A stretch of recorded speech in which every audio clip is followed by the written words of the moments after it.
जय श्री कृष्ण, जय तू ज्ञानेश्वर। आज 2 मे गुरुवार, सर्वांना शुभेच्छा।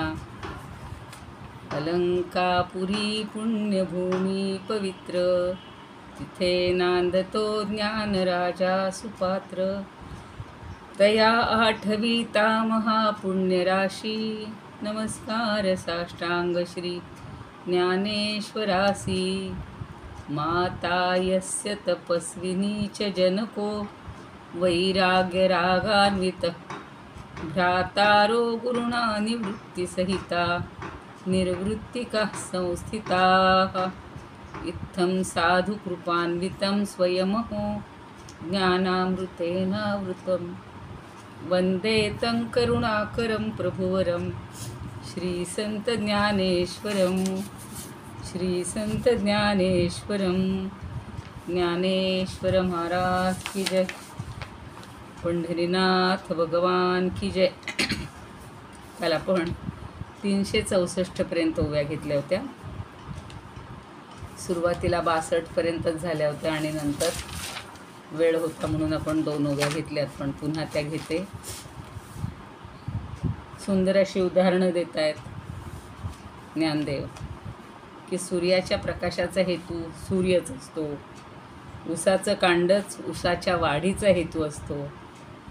वाग्देवतेची स्तुती करायची तीही वाणीनंच करायची, म्हणजे वेदांची प्रतिष्ठा किंवा थोरवी ही वेदमंत्राचा घोष करूनच करायची, सांगायची। म्हणजे कारणही तेच आहे आणि कार्यही तेच आहे, किंवा कार्यासाठी तेच कारण लागतं। आता पुढच्या ओव्यात 64वी पाहिली। नाना वाग्देवता वानावी, तै वाचाची लागे काम व्हावी। का वेदा वेदेची बोलावी, प्रतिष्ठा जेवी जेवी म्हणजे ज्याप्रमाणे वाग्देवता म्हणजे वाणीची देवता वानावी म्हणजे तिची स्तुती करावी किंवा तिचं वर्णन करावं, आणि त्यासाठी तै वाचाची लागे काम व्हावी म्हणजे त्याच्यासाठी वाणीचाच उपयोग कामवावी। आपण बघा कामवाली शब्द म्हणतो, यांनी कसं कामवावी क्रियापद केले, किती सुंदर अशी रचना आहे। तर त्या वाणीचाच उपयोग करावा लागतो। आणि का वेदा वेदेची बोलावी, प्रतिष्ठा जेवी, आणि वेदांची प्रतिष्ठा म्हणजे थोरवी सांगण्यासाठी वेदच बोलायचे, म्हणजे वेदमंत्रच म्हणायचे। त्याप्रमाणे पुढे म्हणतात, तैसे कर्म शरीरादिके, कारण हे कीर ठाऊके, परी हेची हेतू न चुके हे येत। त्याप्रमाणे आपण जे कर्म करतोय शरीरादिकी म्हणजे शारीरिक वगैरे जे देहादी कर्माला देहादी हेच मूळ कारण आहे। कीर ठाऊके, कीर म्हणजे खरोखर, संस्कृतमध्ये किल शब्द आहे, किल म्हणजे खरोखर, त्याचाच प्राकृतमध्ये अपभ्रंश होऊन कीर की दीर्घ आहे, एवढाच फरक आहे, खरोखर। कारण हे कीर ठाऊके, परी हेची हेतू न चुके, परंतु हेच हेतू आहेत, हे न चुके, हे चुकीचं नाही, म्हणजे हे खरं आहे किंवा हे खोटं नाही। देहादी हेच कारण आहे, देह अधिष्ठान सांगितलेलं होतं। अधिष्ठानम तथा कर्ता करणंच चतुर्विधम, 4 प्रकारचं म्हणजे करण, कर्ता, अधिष्ठान आणि मग विविधाश्च पृथक चेष्टा।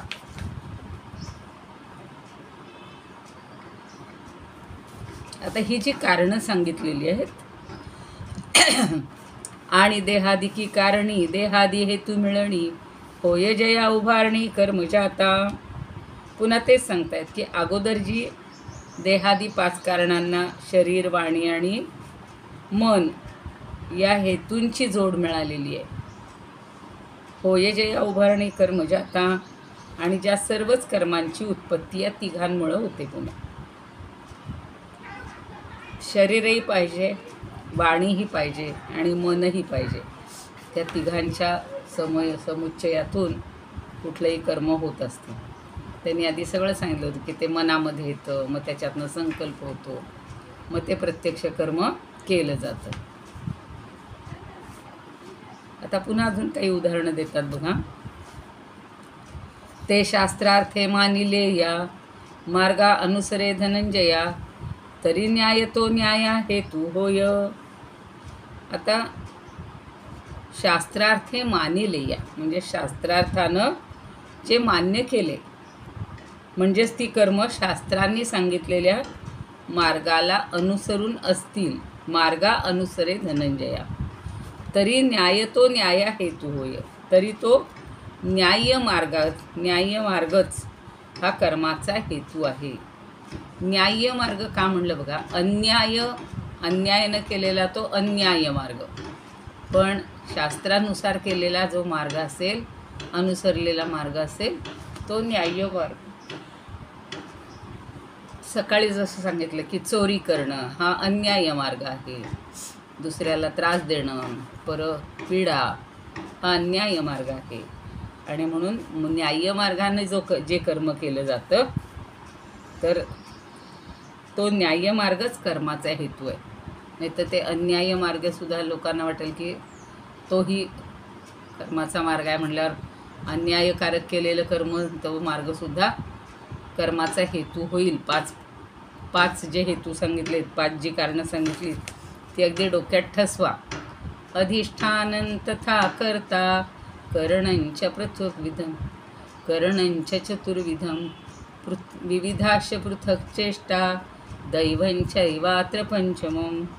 आणि दैव म्हणजे ज्या इंद्रियांच्या ठिकाणी ज्या देवता अधिष्ठित आहेत आणि त्यांच्यामुळेही कार्य यशस्वी होतात असं सांगितलेलं आहे.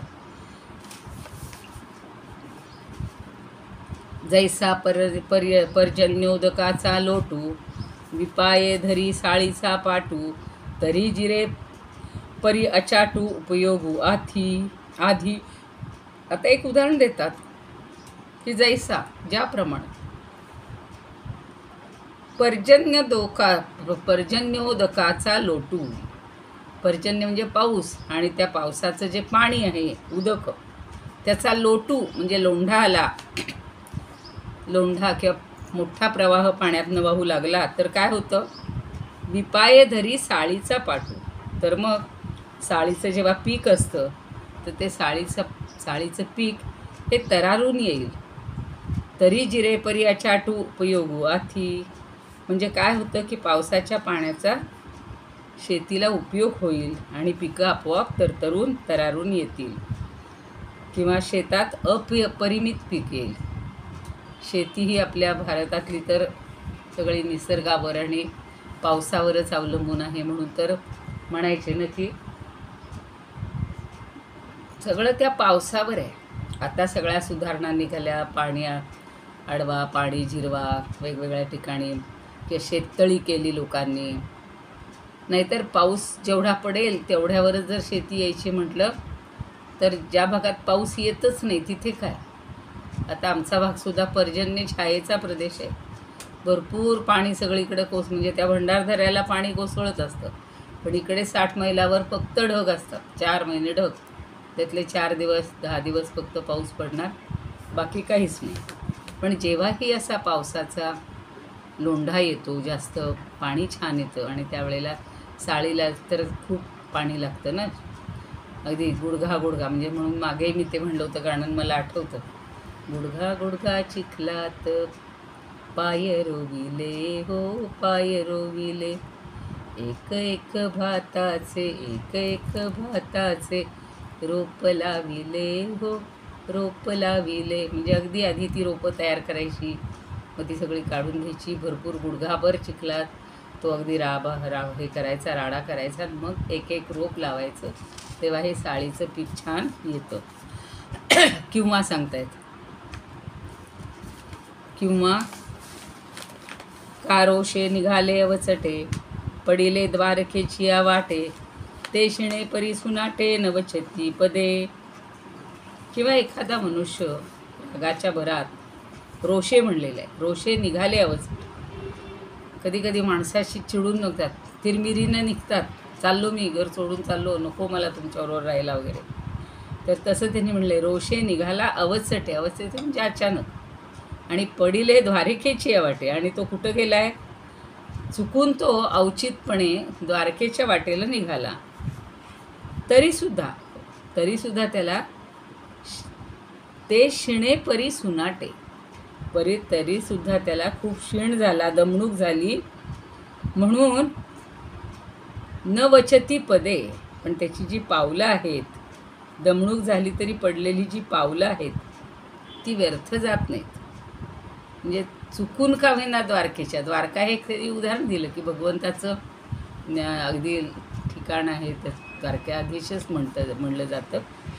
तर त्याच्या मार्गावर चुकून का होईना जरी गेला तरी ते पावलं आपली व्यर्थ जात नाही.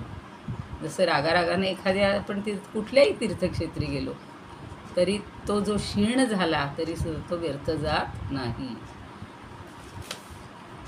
तैसे हेतू कारण मेळे, उठी कर्म जे आंधळे, शास्त्राचे लाहे डोळे, तै न्याय्य म्हणिपे. त्याचप्रमाणे हेतू आणि कारण यांच्या मेळे म्हणजे संयोगाने, उठी कर्म जे आंधळे, जे आंधळं कर्म निर्माण होतो, तेच शास्त्राचे लाहे डोळे, त्यालाच वेदशास्त्राचे जणू काही डोळे लाभलेले आहेत. म्हणजे वेदशास्त्रानुसार ते पवित्र, तै न्याय्य म्हणिते, ते पवित्र झालं आणि त्याला न्याय्य कर्म असं म्हणतात. फक्त वेदशास्त्रानुसार केलेलं असेल तर ते कर्म पवित्र होतं. वेदशास्त्रानुसार न केलेलं ते अन्याय्य किंवा अपवित्र असं म्हटलं जातं.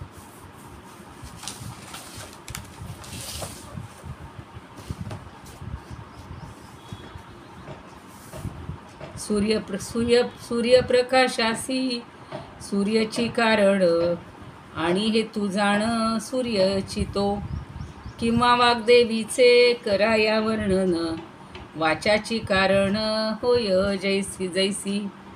नातरी वेदांचा मोठेपणा साच, जैसा वेदांनीच वाखाणावा, तैसी देह वाच इत्यादी कसाची, कारणे कर्माची होती जरी, तरी तिचं हेतू म्हणोये निशंक, मन वाचाधिक कारणे जी.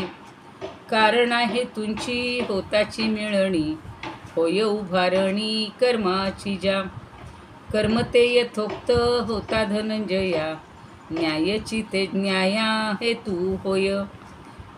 जिरे शेता माझी पर्जन्याचा लोट, परी तो अचाट, अचाट म्हणजे अतिशय उपयोगी, किंवा अकस्मात कोणी रागे वाटे जाऊ लागे द्वारकेच्या, तरी पदयात्रा तयाची ही वाया, ऐसे धनंजया म्हणावेना. तैसे हेतू आणि कारणांच्या मेळे, कर्म उपजले आंधळे जे, तया कर्मा लाभे शास्त्रदृष्टी जेव्हा, म्हणावे ते तेव्हा पुण्य कर्म. नातरी स्वभाने. आता पुढची उदाहरणं घ्यायची आहेत.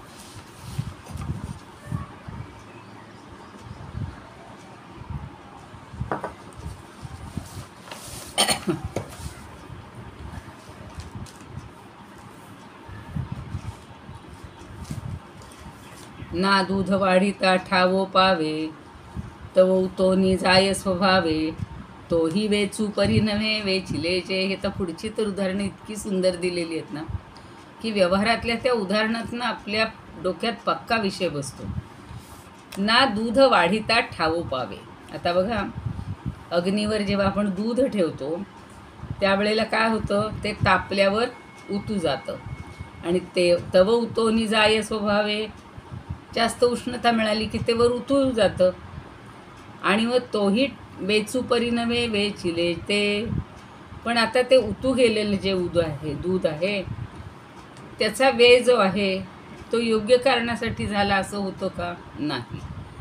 म्हणजे ते उतू गेलं हे वाईटच झालं किंवा निरुपयोगी झालं, नाही का. म्हणून नेहमी म्हणतात ना की एकदा दूध उतू गेल्यानंतर त्याचा शोक करू नये. काही उपयोग नाही शोक करून, किंवा हळहळ करून उपयोग नाही. तसं जे दूध खाली वाया जातंय ते व्यर्थच जातं ना. मग त्या दुधाचा व्यय झाला, खर्च झाला, तो योग्य कारणासाठी झाला असं कोणीही म्हणत नाही. हो असे काही म्हणत हो बरं झालं गेलं उतू छान झालं असं नाही. ते हळहळू नये हे बरोबर आहे, पण दूध उतूही घालवू नये हेही बरोबर आहे, आणि गेलं तर त्याचा काही उपयोग नाही हेही बरोबर. तैसे शास्त्र साह्ये विड केले नो हे जरी अकारण तरी लागो का नागवण दान लेखी. आता बघा पुढचे उदाहरण इतकं त्यांनी सुंदर दिलेलं आहे की तैसे शास्त्र साह्ये विण. सकाळी तोच विषय झालेला आहे भगवद्गीतेतही, की शास्त्रवचनाच्या साह्याशिवाय जे कर्म केले जाते, केले नोहे जरी अकारण, आणि ते शास्त्रवचनाच्या विरुद्ध केले आणि विनाकारणच केले नोहे जरी अकारण तरी लागो का नागवण दान लेखी. तरीसुद्धा ते जे काही आपण खर्च केलेलं आहे किंवा कर्म केलेलं आहे हे चोरांकडून जे लुबाडलं गेलेलं धन आहे त्या धनाची जशी दानात गणना होत नाही किंवा दानात गणना करावी लागल म्हणतात. दान लेख तरी लागो का नागवण दान लेखी. नागवण म्हणजे एखाद्याला अडवून त्याला त्रास देऊन त्याचं धन ओरबाडून घेतलं, की आपलं म्हणजे आपलं एखाद्यानं ओरबाडून घेतलं तर ते दान नाही होत, त्याची दानात गणना होत नाही, ते हिरावूनच घेतलं गेलेलं आहे. पण लोक मग काही वेळेला काय म्हणतात, समजायचं आता आपल्या हातून दान झालं. नेहमी बघा आपण एखाद्या मंदिरात जातो, अगदी काही कार्यक्रम असतात, दर्शनाला जातो, त्या प्रवचनाला जातो, आणि अगदी नवीन चप्पल बूट लोकांनी घातलेले असतात, बाहेर छान ओळीनं काढून ठेवले. त्या दिवशी मी सांगितलं ना, हरनाडू म्हणून जे गाव आहे तिथं तर एक माणूस उभाच होता. तो म्हटला इथंच ठेवा चप्पल, इथं काढून ठेवले ना, इथं काही स्टँड वगैरे नाही आहे. बरोबर आपण काढून ठेवतो. मग त्यातले त्यात ते बघतात की याच्यातल्या नव्या कुठल्या आहेत, बरं नव्या उचलायच्या. मग आता त्या उचलल्यानंतर आपल्याला पंचायत ना, उन्हाच्या वेळेला चटके बसत असताना ती चप्पल गेली, फक्त दर्शन घेऊन येईपर्यंत नेली. मग काय करायचं, मग आपण म्हणतो त्याला दान समजूया, आज आपलं दान कमी पडलं. पण ज्यांनी असं हिरावून नेले आणि आपली पंचायत झालेली आहे, म्हणजे आपली वस्तू गेली, पण त्याला काही दान म्हटलं जात नाही. म्हणून म्हटले बघा हां आता पुढे, जरी अकारण केले नोहे अकारण, कारणाशिवाय केलं असेल, साह्या वाचून केलं असेल तरी ते निष्फळ आहे. ते कसं म्हणायचं, तर चोराकडून लुबाडल्या गेलेल्या धनाची गणना दानात होत नाही. तसं 52. आता पुढचंही पण बघा अगदी म्हणजे ज्याला आपण प्रारंभिक असं हे उदाहरण आहे. 52 वर्णा परता कोण मंत्रू आहे पंडूसुता, का 52 ही नुच्चारिता जीव अथी.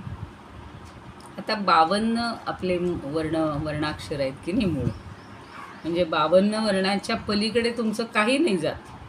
कितीही तुम्ही काही मोठे मोठे ग्रंथ जरी म्हणले तरी त्या 52 वर्णांच्या पलीकडे जातच नाही, कुठलाही मंत्र अस्तित्वात नाही. कोण मंत्रू आहे पंडूसुता, 52 वर्णा परता, अ आई पासून जे आपण म्हणतो ज्ञपर्यंत ही जी 52 अक्षर आहेत त्याच्या व्यतिरिक्तचा वर्ण कुठल्या मंत्रात तुम्ही पाहिलायत का, नाही.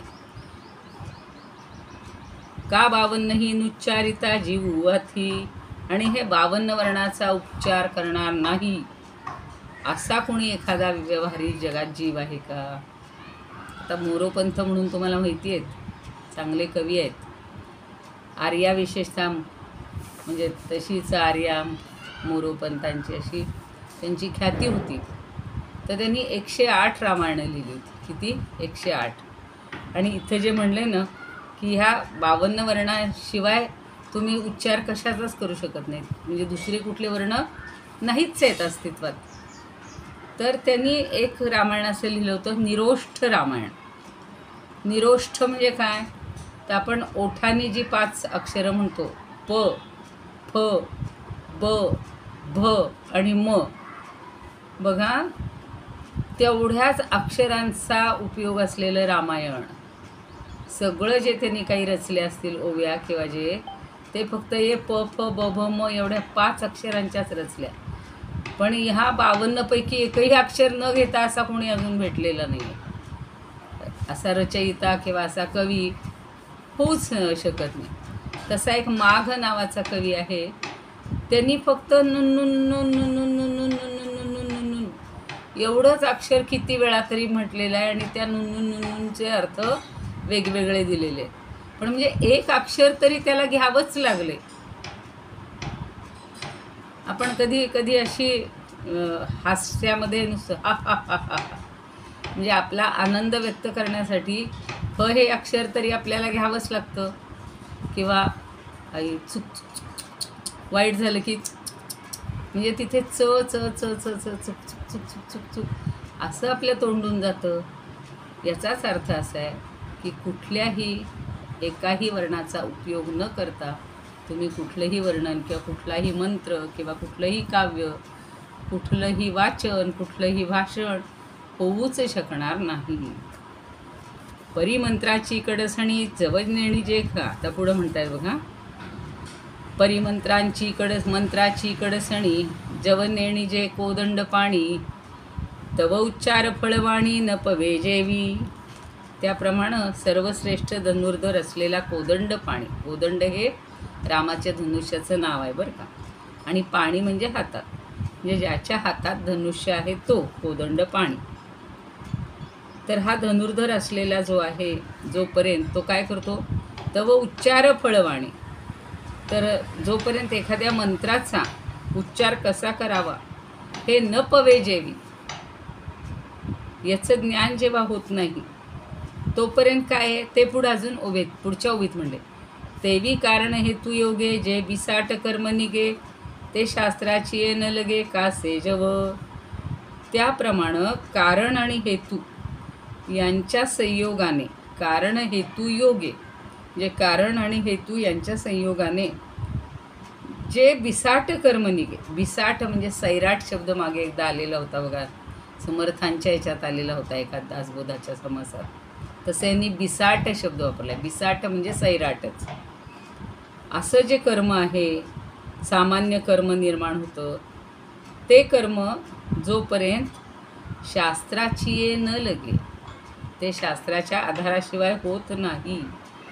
कांसे जव, जव म्हणजे जोपर्यंत, म्हणजे जोपर्यंत कारण आणि हेतू यांच्या संयोगानं एखादं सैराट किंवा असं भयानक मोठं कर्म निर्माण होतं, पण ते कर्म शास्त्राधारानं होत नाही तोपर्यंत त्याला मान्यता नाही, असं अर्ध्यारूत आहे.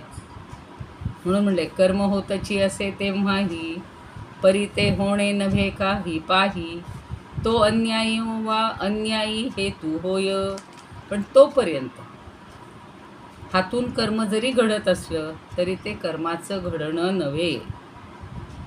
तू लक्षात घे. कारण का की कर्म हे अन्यायी असतं, हे कर्म अन्यायी असतं आणि ते पापकर्मच पापकर्मरूप फळाला कारणीभूत होतं. अन्यायोगा अन्यायी हेतू होय. अन्यायानं केलेलं कर्म जे आहे ते अन्यायाचंच फळ देणार की नाही, म्हणजे हेतूही त्याचा अन्याय आहे आणि फळही अन्यायी आहे. अशी अन्याय कर्म खूप होत आहेत सध्याच्या काळात. कलियुगात तर भ्रष्टाचार हा श्रेष्ठाचार किंवा शिष्टाचार मानला जातो. मिळमिळीत जेवण, मिळमिळीत साधं शांतपणानं राहणं किंवा चांगलं कर्म करणं शांतपणे, कुणालाही त्रास न देता, हे म्हणजे अगदी लोकांच्या दृष्टीनं, म्हणजे या कलियुगाच्या दृष्टीनं ते अन्याय वाटण्याची शक्यता आहे. पण ते खरं न्याय्य आहे. आणि जे जे तुम्ही अन्याय्य कर्म कराल त्याचं फळसुद्धा अन्यायच येईल. समजा एखादं कडू फळ असणारं, कडू बी असते कडू, किंवा एखादा आंबा म्हणा कुठलंही, आणि त्याचं बी पेरतानाच जर ते अशुद्ध, वाईट, चांगल्या जातीचं नसेल तर त्याची फळंसुद्धा सगळी कडूच येणार. म्हणून बीजही चांगलं पाहिजे. बीज म्हणजे हे हेतूसारखं आहे, कारण आहे. म्हणजेच त्याच्यापासून येणारी फळं ही चांगली येणार.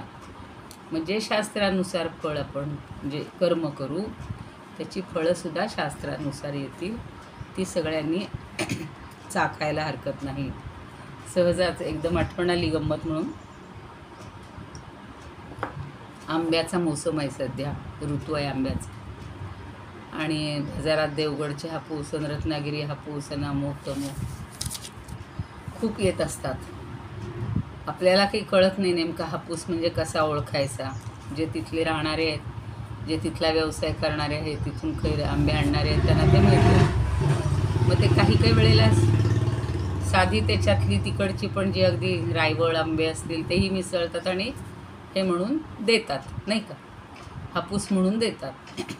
आपण खायला घेतो किंवा त्याचा रस काढायला घेतो तो 4 प्रकारचे 4 आंबे असतात, सगळे हापूस नसतातच. हे जसं अन्याय्य कर्म आहे. किंवा छान अगदी आपण त्यातली एखादी कोय ठेवली आणि आपल्या दारात लावली तर त्याला जर समजा फळ आलं, आपण चांगल्या पैसा देऊन आणलेला आहे, कुणाचं हिरावून नाही घेता, आणि मग त्याला फळ आलं तर ते न्याय्य फळ आहे. लक्षात.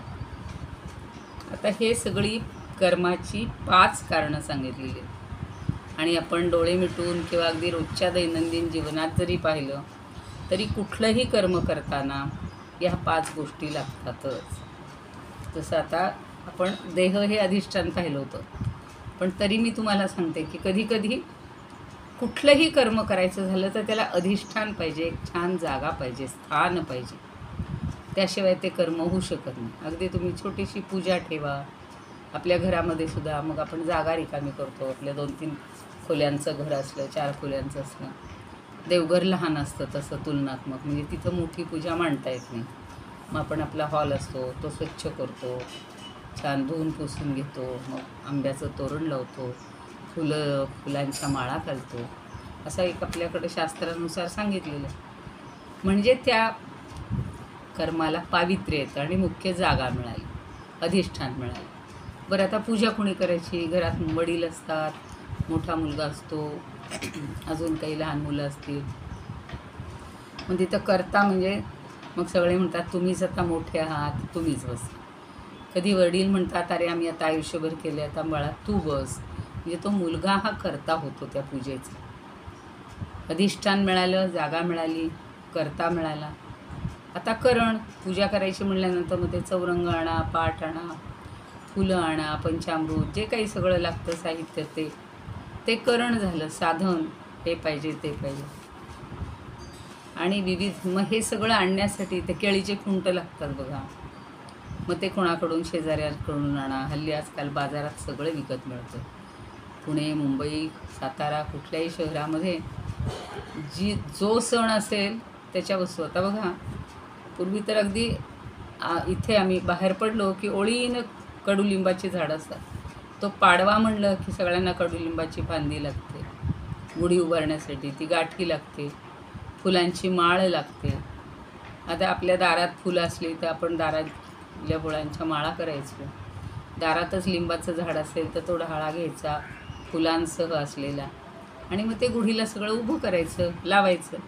म्हणजे ही सगळ्या गोष्टी, वेगवेगळ्या हालचाली कराव्याच लागतात. निदान ती तोडून तरी आणली पाहिजे, गुढीची काठी स्वच्छ करायला पाहिजे. आता नुकताच गुढीपाडवा होऊन गेलेला आहे, आता पुढचे कार्यक्रम यायला लागले, अक्षय तृतीया आली आता आपल्याकडे. तर ह्या गोष्टी कराव्याच लागतात. आणि दैव म्हणजे मुख्य त्या देवतेची तिथं स्थापना किंवा देवता ही त्या ठिकाणी अधिष्ठितच पाहिजे, तरच ते कार्य पूर्ण होईल. अशी ही 5 कारणं किंवा असे हे 5 हेतू भगवंतांनी आपल्याला सांगितलेत. मग भगवंतांनी तर ह्या एवढ्या मोठ्या सृष्टीचा पसारा निर्माण करताना काय काय घेतलं असेल, म्हणून तर त्यांनी मग त्या प्रकृतीचा आश्रय घेतला, सत्व रज तम 3 गुणांचा आश्रय घेतला, म्हणजे त्यांना साह्याला घेतलं, आणि पंचमहाभूतं पहिली निर्माण केली. असं हे सगळं सृष्टीचं चक्रसुद्धा चालू असतं.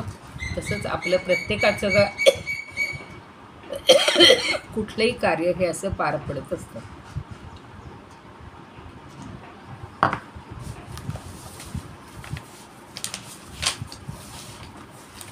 आता मगाशी पाहिलं होतं आपण की तरी पदयात्रा तयाचीच्या वाया तयाची ती वाया ऐसे धनंजया म्हणावे ना. तैसे हेतू आणि कारणांच्या मेळे कर्म उपजले आंधळे जे. तया कर्मा लाभे शास्त्रदृष्टी जेव्हा म्हणावे ते तेव्हा पुण्य कर्म.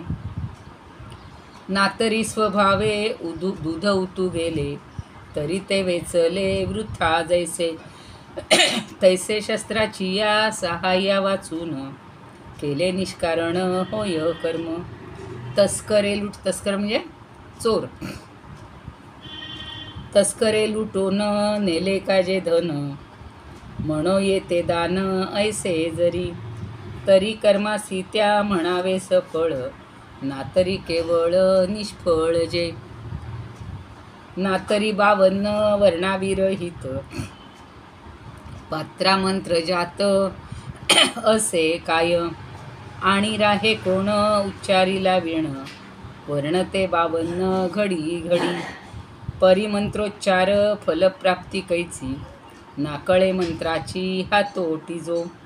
तैसे हेतू आणि कारणांच्या योगे कर्म होऊ लागे येथे जे जे. ते यथाशास्त्र घडे ना जोवरी जाणावे तोवरी निष्फळ ते. तेव्हाही ते कर्म घडे जरी साच तरी ते नव्हेच पुण्य कर्म.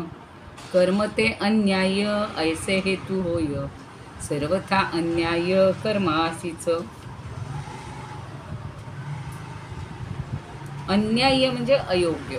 अयोग्य सोपा शब्द लक्षात ठेवा. आणि हेतू म्हणजे कारण. तर सर्वथा अन्याय कर्मासीच. अन्याय म्हणजे अयोग्य कर्माचे हे हेतू होतील. आपण न्याय किंवा योग्य कर्म केलं तर ते हेतू होणार नाही. इदमुपकर्तुं भुवनमण्डलं समुदितमिव भास्करं सादरं वन्दे ज्ञानेश्वरं. त्रिभुवनमाता भगवद्गीता लोकमंगला लोकविश्रुता लोकहितं संततन्यायता. येन ज्ञानेश्वरी विरचिता श्रुत्वा प्राकृतगिरं सादरं वन्दे ज्ञानेश्वरं सादरं वन्दे ज्ञानेश्वरम्. आरती ज्ञानराजा महाकैवल्य तेजा सेविती साधू संत मनुवेधला माझा. आरती ज्ञानराजा लोपले ज्ञान जगी तनणती कोणी. अवतार पांडुरंग नाव ठेविले ज्ञानी. आरती ज्ञानराजा कनकाचे ताट करी उभ्या गोपिका नारी. नारद तुंबरू हो सामगायन करी. आरती ज्ञानराजा प्रगट गुह्य बोले विश्वब्रह्मची केले. रामा जनार्दनी पायी मस्तक ठेविले. आरती ज्ञानराजा महाकैवल्य तेजा सेविती साधू संत मनुवेधला माझा. आरती ज्ञानराजा. ज्ञानेश्वर महाराज की जय. पंढरीनाथ भगवान की जय. जय तू श्री कृष्ण, जय तू ज्ञानेश्वर.